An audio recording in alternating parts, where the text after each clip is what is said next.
తిరుమల వెంకన్న లడ్డూను కల్తీ నెయ్యితో తయారు చేసిన వైసీపీ నేతలు 250 కోట్లు దోపిడీ చేశారని తణుకు ఎమ్మెల్యే అరిమిలి రాధాకృష్ణ ఆరోపించారు. కల్తీ నెయ్యితోనే లడ్డూ ప్రసాదాలు తయారు చేశారని సిట్ తేల్చిందన్నారు. దానికి వైసీపీ నేతలు ఏం సమాధానం చెప్తారని ఎమ్మెల్యే ప్రశ్నించారు. తణుకు వెంకటేశ్వర స్వామి దేవాలయంలో ప్రత్యేక పూజలు చేసిన ఎమ్మెల్యే వైసీపీ ప్రభుత్వ హయాంలో జరిగిన లడ్డూ వ్యవహారంపై తీవ్ర స్థాయిలో మండిపడ్డారు. తప్పు చేయలేదని చెప్పిన వైసీపీ నేతలు ముందస్తు బెయిల్ కోసం ఎందుకు కోర్టుకు వెళ్తారో చెప్పాలన్నారు. అంతకుముందు ఆలయానికి వచ్చిన మాజీ మంత్రి కారుమూరి వెంకట నాగేశ్వరరావుకు గుడి మెట్లు ఎక్కే అర్హత లేదంటూ ఎమ్మెల్యే పసుపు నీళ్లతో మెట్లను శుద్ధి చేశారు.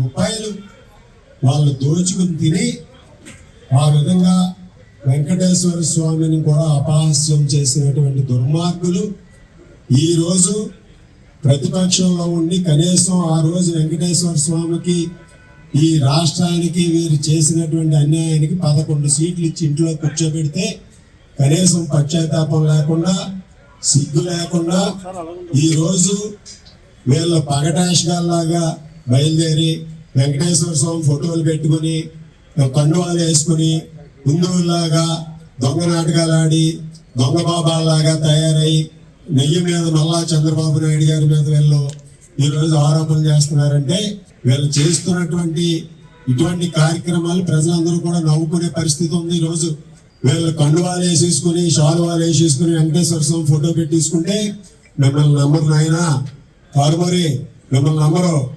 మీరు అధపాతాలను పోయారు, గెలిచే పరిస్థితి లేదు. భవిష్యత్తులో కూడా మీకు ఈ రాష్ట్రంలో భవిష్యత్తు లేదు. ఈ రోజు మీరు చేసినటువంటి పాపాలని అసలు మీకు అర్హత లేదు. ఈరోజు వెంకటేశ్వర స్వామి గుడి అంతా కూడా మీ పాపాలతో ఈరోజు అపహాస్యమైంది. దాని ముందుగా మేము ఇక్కడ ప్రక్షాళన కార్యక్రమాన్ని చేస్తున్నాం.